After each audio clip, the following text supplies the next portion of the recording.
এই কোরআন এত বিজ্ঞানময়, এত বিজ্ঞানময়। সেটা কোন কোরআন? কোরআনের দুইটা রূপ, একটা মেজাজি রূপক, একটা হাকিকি। একটা নূরি কোরআন আর একটা কাগজ কালির ছাপানো বাইন্ডিং করা কোরআন। আল্লাহর হাবিব যে দিয়েছেন সেটা নূরি কোরআন, আল্লাহর হাবিব যে দিয়েছেন সেটা জবানি কোরআন। আল্লাহর হাবিবের জবান থেকে কোরআন বের হয়েছে। আমরা আল্লাহর জবান থেকে কোরআন বাইরেতে শুনি নাই, দেখি নাই। কেউ দেখছে এখানে যে আল্লাহর জবান থেকে কোরআন বের হয়েছে? কোরআন বের হয়েছে আল্লাহর হাবিবের জবান থেকে, আল্লাহর হাবিবের ঠোঁট থেকে। আল্লাহর হাবিব আলামিন সৈয়দুল মুরসালিন, এর জন্য আল্লাহর হাবিব এসে বলেছেন, আল্লাহ ওয়া মালাইকাতাহু ইউসাল্লুনা আলান নবী ইয়া আইয়ুহাল্লাযীনা আমানু সাল্লু আলাইহি ওয়া সাল্লিমু তাসলিমা। আল্লাহুম্মা সাল্লি আলা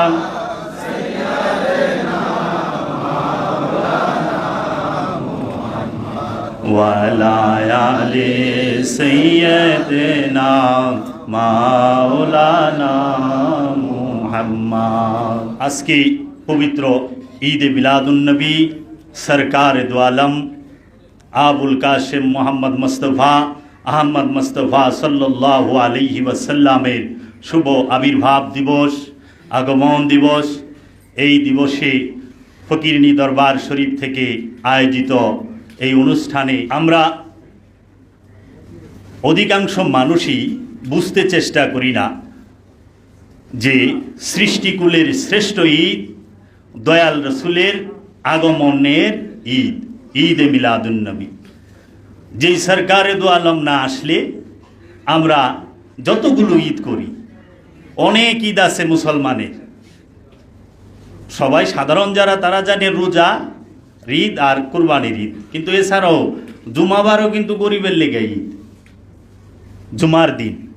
এখন বছরে কয়টা জুমা হয় হিসাব করেন, এতটি ঈদ, সাথে ওই দুইটা যোগ করেন, অনেক ঈদ আছে। সব ঈদের বেলায় কারো দলিল খোঁজে না কেউ, কোনো প্রশ্ন নাই। কিন্তু ঈদে মিলাদুন্নবীর বেলায় দলিল দিয়ে প্রেম হয় না, প্রেম হয় হৃদয় দিয়ে। দলিল দিয়ে প্রেম হয় না, প্রেম হয় হৃদয় দিয়ে। ইমানের সাথে আমলের সম্পর্ক না, ইমানের সাথে আমলের সম্পর্ক না। যদি ইমানের সাথে আমলের সম্পর্ক থাকতো তাহলে সবচেয়ে বড় মুমিন হইতো আজাজিল, সবচেয়ে বড় মুমিন হইতো আজাজিল। কারণ তারা আমল কম ছিল না, কিন্তু আকীদা খারাপ ছিল।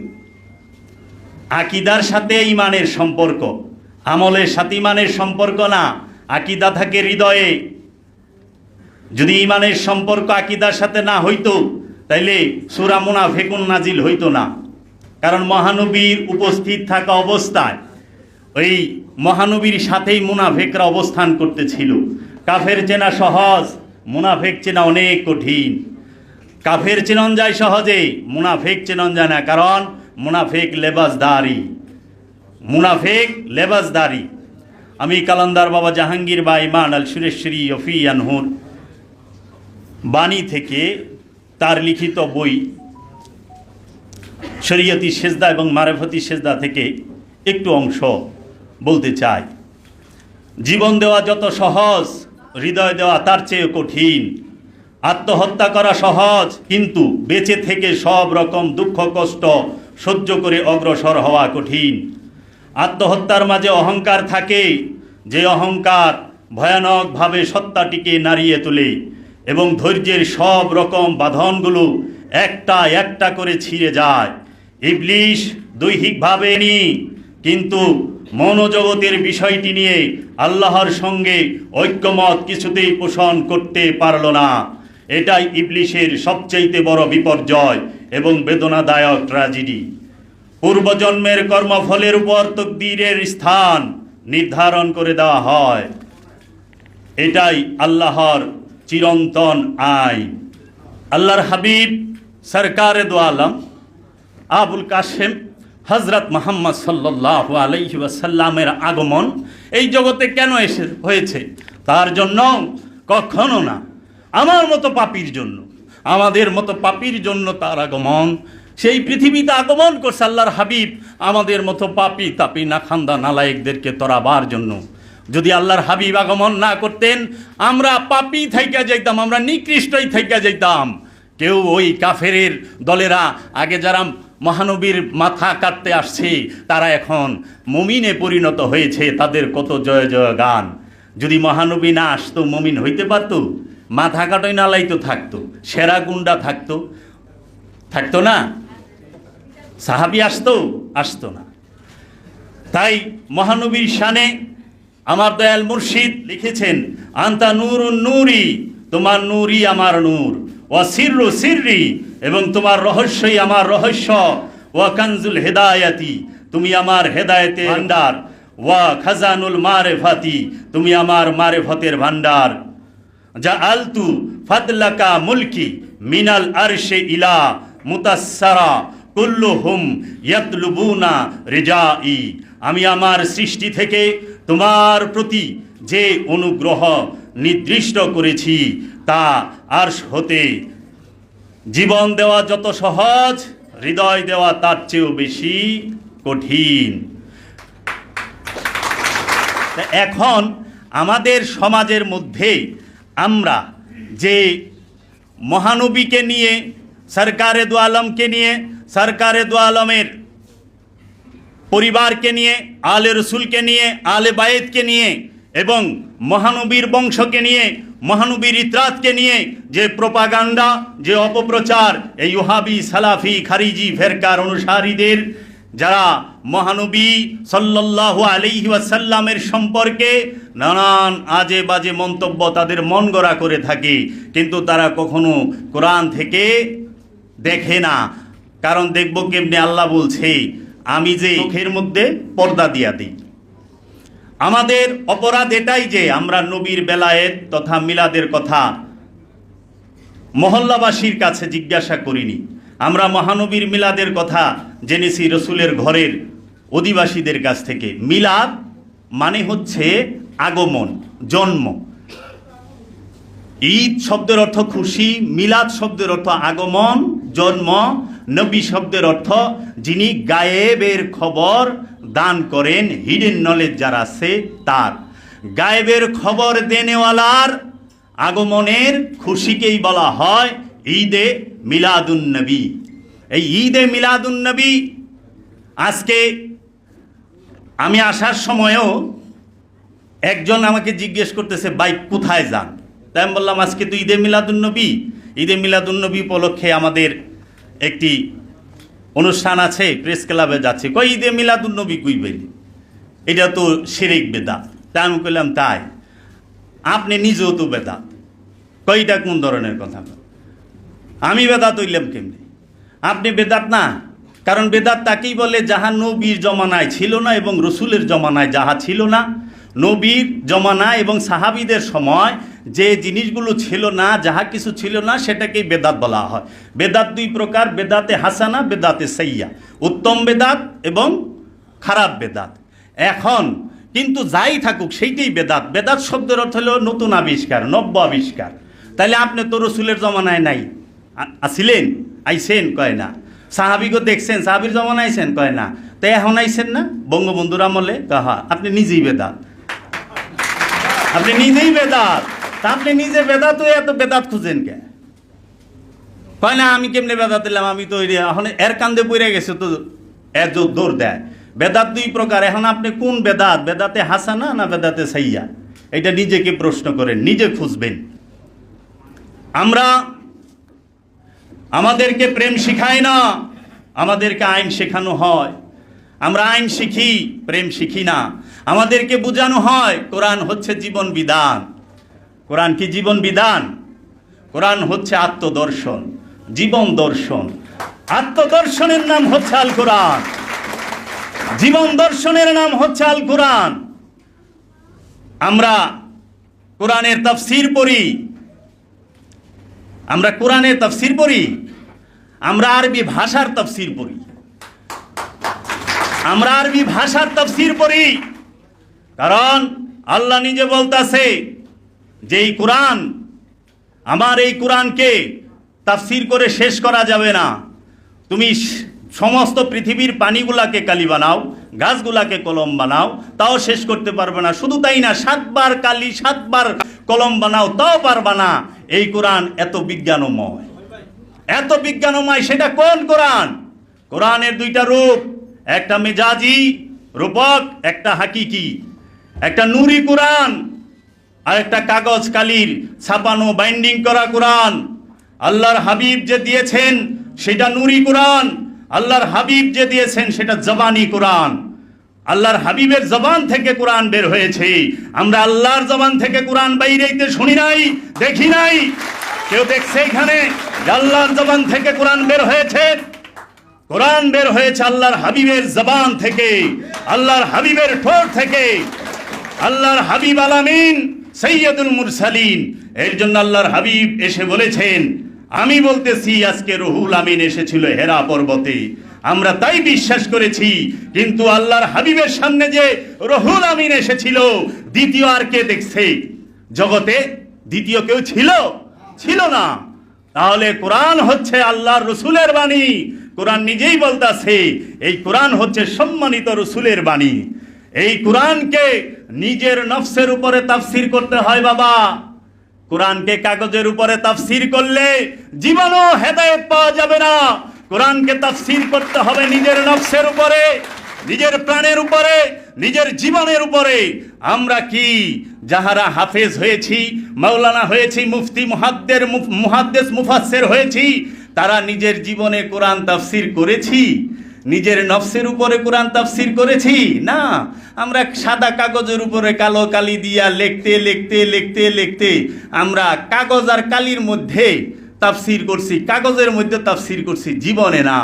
কারণ কোরআনুল মাজিদ জীবনের মধ্যে তাফসির করতে পারলে আর কিছু লাগে না। বাবা জাহাঙ্গীর বলেছেন, সকল ধর্মের একমাত্র মূল উপদেশই হচ্ছে আপন নফসের সাথে মিশে থাকা খান্নাস রূপী শয়তান হতে মুক্তি নেওয়া। সকল ধর্মের, খালি ইসলাম ধর্মের না, মুসলমান ধর্মের না, সকল ধর্মের একমাত্র মূল উপদেশ, আর কোনো উপদেশই নাই। এই একমাত্র মূল উপদেশ, সেটা কি? আপন নফস থেকে খান্নাস রূপী শয়তানকে তাড়িয়ে দেওয়া বাবা। এখন আসেন, আমরা যে এই শয়তানকে তাড়াবো, শয়তান থাকে কই? আমরা জানি না। নফস কি? আমরা জানি না। নফস কাকে বলে? আমরা বুঝি না। রূহ কাকে বলে? আমরা বুঝি না। বাবা জাহাঙ্গীরের কিতাব পড়েন, আপনারা বুঝতে পারবেন। বাবা জাহাঙ্গীর বলেছেন, সারা পৃথিবীতে সমগ্র সৃষ্টি জগৎ 3 পাকে বাঁধা, 3টা জিনিসের ভিতরে বন্দি, 3টা বিষয়ে। প্রথম নফস, খান্নাস, রূহ। নফস হচ্ছে প্রাণ, খান্নাস হচ্ছে কামনা মায়া, আর রূহ হচ্ছে রব্বুল আলামিনের আদেশ আমর। যদি উলঙ্গ করে বলা হয়, স্বয়ং আল্লাহ রব্বুল আলামিন নিজেই যে বীজ রূপে যেই নফসের কাছে থাকেন, সেই রূপটাকেই বলা হয় রূহ। সমগ্র সৃষ্টি জগৎ এই 3 পাকে বাঁধা, নফস, রূহ, শয়তান রূপী খান্নাস। আল্লাহর আদেশ কি? আপন নফস থেকে খান্নাস রূপী শয়তানকে তাড়াও। কিভাবে তাড়াইবা? আল্লাহ রাব্বুল আলামিন সেই তাড়াবার জন্য যুগে যুগে, কালে কালে, সব সময়, সর্বসময় আল্লাহর নবী পাঠিয়েছেন, আল্লাহ রসুল পাঠিয়েছেন এবং আল্লাহর ওলি পাঠাচ্ছেন। এবং এই সব সময় এই রেসালাত, বেলায়েত চলমান। এখন নফস কি চিনি আমরা? কিভাবে চিনি? আমরা যখন সমাজের মধ্যে বড় বড় মুফতি, মুহাদ্দিস, মুফাসসিরদের আলোচনা শুনি, আমরা যখন অনেক বড় বড়, সবাই না, অধিকাংশ পীরে কামেল আলোচনা শুনি যে ওনারা পীরে কামেল, মুর্শিদে মুকাম্মেল, মুজাদ্দেদে জামান, রুহের লেগা সওয়াব পাঠায়। টিভি চ্যানেলগুলায় বসেন, এক সাঙ্গারি টাইটেল তাকে নামের আগে পিছে, কিন্তু তারা টিভি চ্যানেলের মধ্যে বৈশা বলতাছে আজকে অমুকে মারা গেছে, তার রুহের মাগফিরাতের জন্য দোয়া এবং আলোচনা। এরা সারা জীবন কোরআন কি পড়লো? সারা জীবন কোরআনে কি শিখলো? যে রুহের জন্য সওয়াব পাঠায়। এখন আমি একে একে একটু আপনাদের সামান্য ধারণা দিতে চাই। আমরা একটু দুরূদ শরীফ পড়ি। আল্লাহুম্মা সাল্লি আলা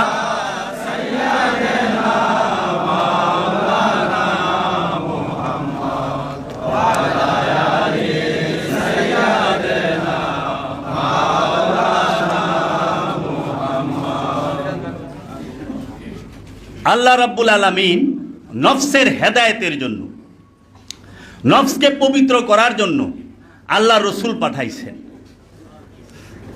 এখন আপনি যদি বলেন এর দলিল কোথায়, আল্লাহ রাব্বুল আলামিন বলছেন ইউসাব্বিহু লিল্লাহি মা ফিস সামাওয়াতি ওয়া মা ফিল আরদিল মালিকুল কুদ্দুসুল আজিজুল হাকিম। আসমানে এবং পৃথিবীর মধ্যে যাহা কিছু আছে সবাই আল্লাহর তাসবিহ পাঠ করছে। যেই আল্লাহ হচ্ছেন বাদশাহ, এইখানে বলতেছে মালিকুল, মালিক আরবি শব্দ, মালিকের বাংলা হচ্ছে বাদশাহ, ইংরেজিতে কিং। কুদ্দুস মহাপবিত্র, আজিজ সে পরাক্রমশালী, এবং হাকিম সে হচ্ছে হেকমত আলা, হেকমতের জ্ঞান, রহস্যের জ্ঞান যিনি দান করেন। তারপরের আয়াতে, এই আয়াতটি হচ্ছে সূরা জুমার 1 নম্বর আয়াত। দ্বিতীয় আয়াতে বলতেছে, কি বলতেছে? হুয়াল্লাযী বাআসা ফিল উম্মিয়িনা রাসূলুম মিনহুম। হুয়াল্লাযী, সেই আল্লাহ।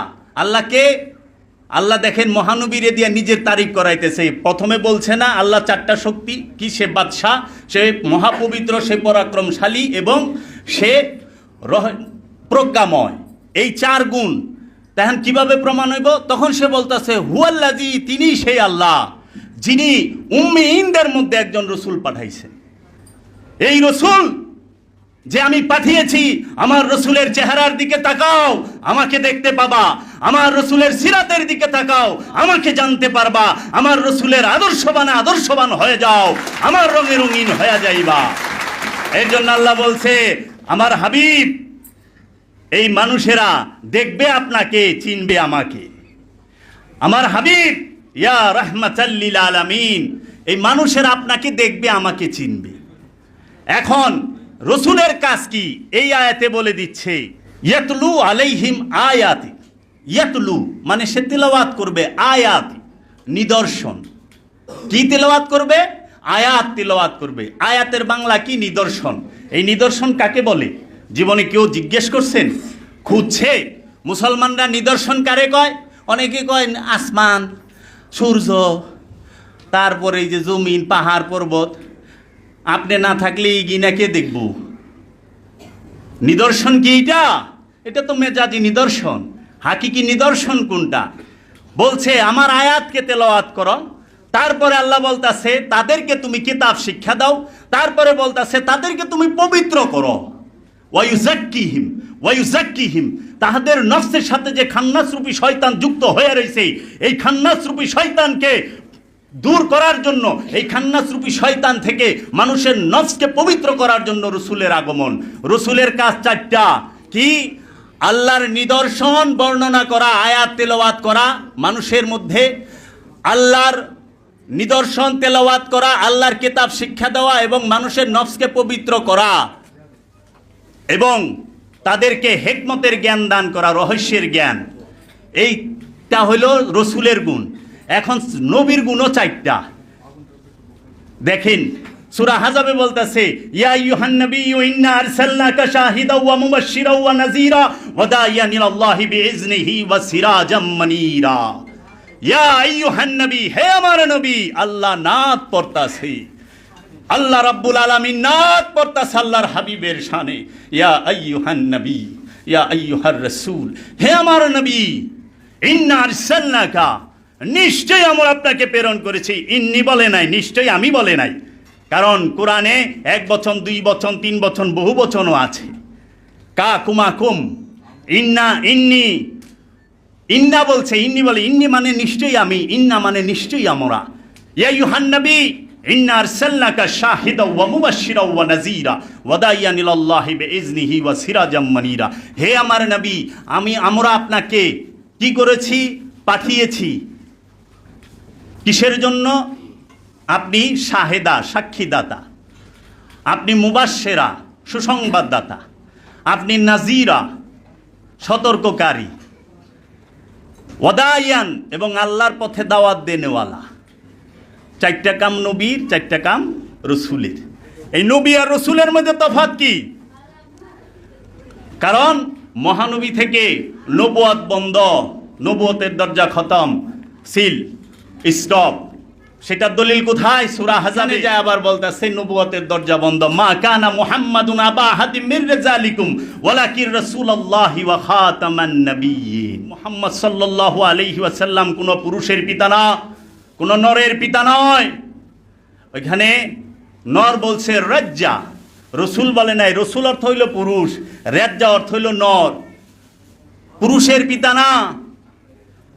ওয়ালাকিন রাসূল আল্লাহ, সে শুধুমাত্র আল্লাহর রসুল। মুহাম্মদ সাল্লাল্লাহু আলাইহি সাল্লামকে আল্লাহর রসুল। আর মোল্লারা কয় কি? ওয়াহাবিরা, ওয়াহাবি খারিজিরা কয় কি? মানুষ। রসুল আর মানুষ কি এক? রসুল আর মানুষ কি এক? মহানবী থুতু নিক্ষেপ করলে মরা কুয়া জীবিত হইছে। মহানবীর থুতু মুবারক যখন মাওলা আলীর চোখ উঠছে, মাওলা আলীর চোখের মধ্যে লাগাই দিছে, চোখ ভালো হয়ে গেছে। অন আপনি কন আমাকে জাতীয় মসজিদের ইমাম সাহেবের থুতু আমি চোখে লাগাইছি, চোখ উঠছে দীঘা। ডাক্তার আগে কখন গাইলেইব কি করছেন? তাহলে কেমনে সমান হইলে? আপনি থুতু ফেকলে কুয়া, মরা কুয়া তাজা হইব, পানি উপরে উঠবো? আপনি আর নবী সমান? নবী আমাদের মতো মানুষ? নাউজুবিল্লাহি মিন যালিক। আল্লাহর হাবিব তিনি হচ্ছেন স্রেফ আল্লাহর রসুল। ওয়া খাতামান নাবিয়িন, এবং নবুয়তের দরজা বন্ধ, খতম। কিন্তু রেসালাতের দরজা করলে বন্ধ না। দলিল কই? সূরা ইব্রাহিমের 4 নম্বর আয়াত। ওমা আরসালনা ইল্লা বিলিসানি কওমিহি লিবাইয়িনা লাহুম। আমি এমন কোন জাতি নাই, এমন কোন সম্প্রদায় নাই যে ওই জাতির নিজস্ব ভাষায়, তার নিজস্ব ভাষায় ওই জাতিতে আমি একজন রসুল প্রেরণ না করছি আমার নিদর্শন বর্ণনা করার জন্য। প্রত্যেক সময়ে রসুল বিরাজমান। কারণ রসুল বিরাজমান না থাকলে হেদায়েতের দরজা বন্ধ হয়ে যায় না। হেদায়েত হইব কেমনে মানুষ? তা আমার এক মাওলানা সাহেব করলেও আলেম উলামা দইব। আমাকে কোন আলেম দিয়ে হইব? আপনি বাংলাদেশে একজন আলেম কন যে এই আলেম দিয়ে হইব? কয় কে? আমি কই সুন্নি কয় ওহাবি রে তুই খারাপ, ওহাবি কয় সুন্নি রে তুই জাহান্নামী। সিয়া আবার কয় কি সুন্নি ওহাবি দুটা বাদ, আমি সেরা। অনেক কাদিয়ানির কে দূর তোর 3টা বাদ, আমি সেরা। এইরকম করতে করতে 73 ফেরকায় একজনও আলেম নাই। কয়টা আলেম নাই? এটা জালেম। আচ্ছা, তারপরে মুসলমানও একটা পাই নেই। কারণ সব ফেরকাই তো তার বিপরীত ফেরকারে কাফের ফতোয়া দিতেছে। মুসলমান আছে কোনো?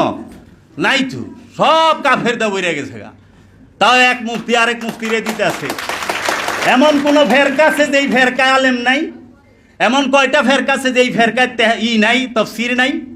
73টা ফেরকা, 73 ফেরকার মধ্যে 73 পদের আলেম আছে। আর 73 জনের কাছেই দলিল আছে। দলিল ছাড়া কোনো আলেম নাই। দলিল ছাড়া থাকে আল্লাহর ওলি। আল্লাহর ওলির কাছে দলিল থাকে না। আল্লাহর ওলির কাছে দলিল থাকে না। কারণ আল্লাহর ওলি নিজেই সত্য, নিজেই দলিল। হ্যার কাছে দলিল করে থাকবো? হ্যাঁ তো দলিল, এই সত্য, সেই সত্য। এর জন্য আল্লাহর ওলির কাছে কখনো ফেরকা বসতে পারে না। আল্লাহর ওলির কাছে কোনো জাতপাত নাই। আল্লাহর ওলির কাছে হিন্দু, বৌদ্ধ, খ্রিস্টান, ইহুদি, নাসারা, আস্তিক, নাস্তিক সবাই বসতে পারে, কিন্তু একজন মৌলবী সাহেবের সামনে তা পারে না। একজন মৌলবী সাহেবের সামনে খালি তার ফেরকার লোক বইব, তার ফেরকার লোক, আর সবাই রে সরাইব। অন্য ধর্মের মানুষ তো ঢুকবারই দিব না। আবার ইসলাম ধর্মেরই যদি অন্য ফেরকার কেউ ঢুকে, সব সময় আতঙ্কে থাকে কোন সময় আবার কুফুরের মেসাইল মারে। কারণ সব জায়গায় তো কুফুর দেখে। একটা ভুল করে হালাই দিব, পায়ে ধরে সালাম করছে, কয় শিরিক। তাহলে নবীর দরজাটা বন্ধ, রেসালাতের দরজা খোলা। রেসালাত চলমান, রেসালাত বহমান, এইটা সব সময় চলমান। কোরআনে অসংখ্য ভুরি ভুরি দলিল আছে। আমার কাছে সময় কম, আমি দলিলগুলা বলতে, আমার কাছে আমি কোরআন থেকে, আমরা যারা সুফি জগতের আলেম আছে তারা সবাই কম বেশি পায়, তারপরও তাদের মধ্যে দ্বিমত আছে। এখন রসুল সর্বপ্রথম চিনতে হবে। রসুলটা চিনব কে? আপনি। রসুল কেন প্রয়োজন? খান্নাস ত্যাগের জন্য। খান্নাস চিনেন? খান্নাস কারে কয়? খান্নাসের সাথে দেখা হইছে? না। শয়তানের সাথে কেউ দেখা হইছে? শয়তানের সাথে দেখা হইব কই থেকে? শয়তান তো বাইরে থাকে না। শয়তান আমার নফসের সাথে মিলা রইছে। যেই পর্যন্ত একটা মানুষ সে আল্লাহর রসুলের নূরে নূরময় না হয়, সেই পর্যন্ত সে নিজেই শয়তান হয়ে বয়ে রইছে। সে টের পায় না, সে টের পায় না। এই শয়তানের এক শয়তানের রূপ 5টা: ইবলিশ, শয়তান, খান্নাস, মরদুদ, খবিশ। প্রত্যেকটার দলিল কোরআনে আছে। বাবা জাহাঙ্গীরের বই পড়বেন, এই শয়তানের উপরে যে 65টি আয়াত আছে কোরআনুল মাজিদে, এবং 5টা রূপ আছে শয়তানের, এবং 19 প্রকার ধোঁকা আছে শয়তানের। এই সমস্ত কালামগুলা পাবেন বাবা জাহাঙ্গীরের লিখিত সুফিবাদ আত্মপরিচয়ের একমাত্র পথ বইটিতে। এই 4 খণ্ডের বইটি, এই 4 খণ্ডের কিতাবটি সংগ্রহ করে দেখবেন বাবা জাহাঙ্গীর কোরআনকে কিভাবে গবেষণা করেছে, কোরআনকে কিভাবে জগতের বুকে তুলে ধরেছে, কোরআনের তাফসীর কাকে বলে। যদি কেউ জানতে চায়, যদি কেউ দেখতে চায়, সে বাবা জাহাঙ্গীরের কিতাব পড়লে টের পাবে যে সে কোরআনের কত গভীরে প্রবেশ করেছে। আর এই গভীরে প্রবেশ করে বাবা জাহাঙ্গীর বলছে, আমি কোরআনের কিছুই বুঝতে পারলাম না, এই কোরআনের কিছুই আমি বুঝতে পারলাম না। আর যারা শয়তানরে সারা জীবন গাছে খুঁজলো, মাছে খুঁজলো, মহিষে খুঁজলো, পশুতে খুঁজলো, বাইরে খুঁজলো, মসজিদে খুঁজলো, মন্দিরে খুঁজলো, সব জায়গায় খুঁজলো, তারা বলে সব জানতা শমশের আলী, সব জানে। শয়তানকে বাইরে খুঁজে, শয়তান বাহিরে থাকে না। নাসের মধ্যে আল্লাহ বলতাছে যে কুলাউযু বিরাব্বিন নাস মালিকিন নাস ইলাহিন নাস মিন শাররিল ওয়াসওয়াসিল খান্নাস আল্লাযী ইউওয়াসউইসু ফি সুদুরিন নাস মিন শাররিল ওয়াসওয়াসিল খান্নাস। এই খান্নাসকে শয়তানের সবচেয়ে ভয়ঙ্কর রূপ, এই শয়তানের সবচেয়ে ভয়ঙ্কর রূপ খান্নাস। এই খান্নাস রূপে শয়তান প্রতিটা মানুষের মধ্যে বিরাজমান। খান্নাস মুক্ত মানুষ যে, সে আল্লাহর ওলি, সে আল্লাহর ওলি। শয়তান রূপে সবার মধ্যে শয়তান নাই, ইবলিশ রূপে সবার মধ্যে শয়তান নাই, মরদুদ রূপে সবার মধ্যে শয়তান নাই, কিন্তু খান্নাস রূপে প্রতিটা মানুষ, জাতি, ধর্ম, বর্ণ নির্বিশেষে সবার মধ্যে সে আছে। কারণ খান্নাস আরবি শব্দ, খান্নাসের বাংলা হচ্ছে কামনা। কামনা ছাড়া মানুষ আছে? জগতে দেখাইতে পারবেন মানুষ কামনা ছাড়া? আর আপনাদের মসজিদের ইমাম সাহেবেরও কামনা আছে, যা দেখেন ওই ইমাম সাহেবেরও কামনা আছে। তাহলে শয়তানের বাংলা কি? কুমন্ত্রণা দাতা। ইবলিশের বাংলা অহংকারী, মরদুদের বাংলা সম্পদ জমাকারী। যে সম্পদ জমা করে খালি দুনিয়া দুনিয়া চাই, হ্যাঁ মরদুদ। আপনার এলাকায় তো মরদুদ নাই, সম্পদ জমায় না বড় কেউ। 8-10টা বাড়ি আছে, কোটি কোটি টাকা আছে, 200-400 বিঘা জমি আছে। শয়তানের আস্থা ভয়ঙ্কর রূপ মরদুদ হয়ে বয়ে রয়েছে। কিন্তু হ্যাঁ জান্নাতে যাইব, কারণ মৌলবী সাহেবরে কিছু দিলেই হ্যাঁ ফতুয়া দেয়, আপনি গড়গড়ায় যাইবেন গা, সেলসেলায় যাইবেন গা, খালি মসজিদে দেন, মাদ্রাসায় দেন, এতিমখানায় দেন, আমরা ব্যবস্থা করি না। না, কোরআন বলতেছে আতালিবুদ দুনিয়া মরদুদ, যে শুধু দুনিয়া দুনিয়া চায়, যে সম্পদ জমা করে, সেই হচ্ছে মরদুদ। এখন এই শয়তানকে তাড়াইতে হলে রসুলের কাছে যাইতে হবে, কারণ শয়তান তাড়ানের ডাক্তার হইল রসুল, এই রসুলের কাছে। এখন এই রসুলের কাছে যাইবেন, রসুল কি করে? 4টা কাজ করে: নফসের পবিত্রতা, হিকমতের জ্ঞান, আর সে কিতাব শিক্ষা দেয় এবং আল্লাহর আয়াতের বর্ণনা করে। আপনি সারা কোরআন খুইলা দেখেন, প্রতিটা আয়াতে রসুলের এই 4টা কাজই। আমি অসংখ্য দলিল দিতে পারবো কোরআন থেকে, হাদিস থেকে না। একজন আমার কয় কি ঈদে মিলাদুন্নবী সম্পর্কে আপনি সম্পূর্ণ জানতে পারবেন, আপনি একটু জানতে পারবেন, বুখারী শরীফ পড়েন। তা আমি কইলাম যে বুখারী শরীফ, ইমাম বুখারীর তো জন্ম হয়েছে মহানবীর 200 বছর পরে। মহানবীর আগমন 570, ইমাম বুখারীর আগমন হইল 810। 240 বছর পরে বুখারী আইছে। ইমাম বুখারীও তো কে থেকে হুই না কইছে, কয় নাই? ইমাম বুখারী কি মহানবীর সময় ছিল? মহানবীর মিলাদুন্নবী জানতে হবে কার থেকে? মহানবীর ঘরের মানুষের থেকে। কারণ 40 বছর পর্যন্ত কোনো সাহাবী ছিল না, মহানবীর আগমনের 40 বছর পর্যন্ত কোনো সাহাবী ছিল না। 40 বছর পরে যা সাহাবী হয়েছে। এবং আলে রসুল ছিল কখন? মহানবীর বয়স যখন 25-25-এর পরে আলে রসুল আসে। মা খাদিজাতুল কুবরা হচ্ছে আলে রসুলের অন্যতম একজন সদস্য। তা মা খাদিজাতুল কুবরাকে বিবাহ করে নবী 25 বয়সে। তাহলে মহানবীর মৌলুদ মিলাদ যদি জানতে চাই ঘরের থেকে জানতে হবে। আপনার জন্মদিন যদি কই পাড়ার মানুষের কইবার পারবো না, আপনার ঘরের মানুষে কইব। মহানবীর আগমনের তারিখ বলবে আলে রসুল, আওলাদে রসুলগণ, রসুলের পরিবারগণ, ওলি আল্লাহগণ। কোনো মোল্লার পক্ষে, কোনো ওয়াহাবি সালাফির পক্ষে সম্ভব না, কারণ এগুলার জন্ম অনেক পরে। ইন্নাল্লাহ ওয়া মালাইকাতাহু ইউসাল্লুনা আলান নবী ইয়া আইয়ুহাল্লাযীনা আমানু সাল্লু আলাইহি ওয়া সাল্লিমু তাসলিমা। এখানে বলতাছে যে তোমরা আমার হাবিবের উপরে বেশি বেশি দরুদ পড়ো এবং সশ্রদ্ধ সালাম দাও, কারণ আমি এবং আমার ফেরেশতারা